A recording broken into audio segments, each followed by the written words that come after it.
好多香港朋友問我買新盤嗰陣，100萬嘅樓究竟還幾多價先至最合適？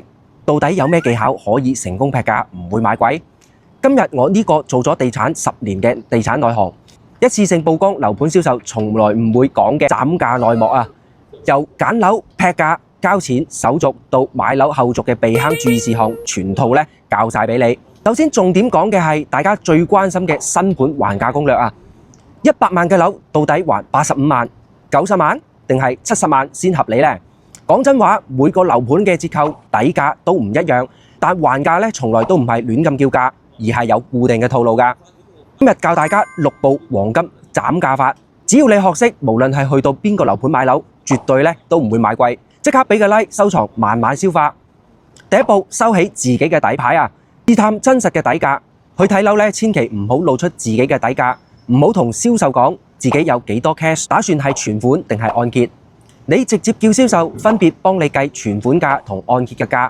好多樓盤暗藏隱藏嘅折扣，就算你最後決定按揭，後續都有方法攞到比存款更平嘅優惠價。一開始就露底，你就已經輸咗一半啦。第二步，展示真誠加成交壓力，逼銷售鬆口。呢一步90%嘅買家咧都做錯咗，千祈唔好一上嚟咧就亂挑刺，嫌三嫌四。你先表態滿意呢間屋，戶型幾好啦，格局啱心水啦，價位我都接受。今日合適嘅話咧，就即刻可以落訂。出門睇樓咧，一定要帶個人嘅徵信報告、其他樓盤資料，等銷售覺得你係真實嘅買家，可以快速成交，先願意同你申請內部嘅底價。銷售最驚真客，最唔睬隨便睇嘅路人。第三步，適當哭窮壓價，製造預算矛盾。就算你手頭資金充足、實力雄厚，面對銷售部一定要話貴、話超預算。千祈唔好逞強，講大話，話冇所謂。你越淡定，越唔急，銷售先會幫你爭取折扣。你一表現出勢在必得，即刻冇得傾啊！好多人就係愛面子，唔捨得講價，最後俾人買貴幾萬蚊、10幾萬，先後悔莫及啊！第四步，大膽報底價，試探對方嘅底線，教大家最實用嘅報價技巧。舉個例，100萬嘅樓咧，銷售俾你嘅優惠價後係96萬，你直接一口氣斬佢5個點，直接報90萬或者係91萬。大部分銷售咧第一時間一定會拒絕嘅，呢個價從來都未做過。冇可能，太低啦。跟住咧就會叫你交少少嘅訂金、誠意金，佢幫你揾老細申請。如果銷售嘅態度軟化，代表仲有好大嘅議價空間。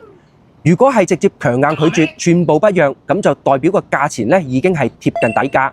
呢個時候你就補一句：價錢得，我就即刻落訂，唔再睇第二個盤。而家樓市競爭咁大，有得做，銷售絕對唔會放你走啊！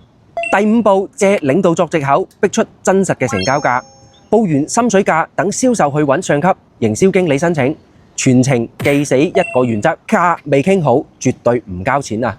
多數情況下，領導都會扮唔批，話做唔到，仲會俾你睇之前嘅成交單、價單，話人哋買嘅仲貴啊！呢陣時千祈唔好輕易加價，你直接回覆：做到我即刻成交，做唔到我就返屋企同家人商量。分兩種情況應對。第一，對方堅決做唔到，即刻撤退。銷售為咗成交，後續一定會主動揾你申請特殊嘅折扣。第二，對方勉強話做到，千祈唔好開心太早。呢個只係表面嘅底價，仲有隱藏嘅優惠。即刻借啲意離場，俾銷售壓力，等佢繼續幫你爭取福利。1到3日之內一定會有驚喜啊！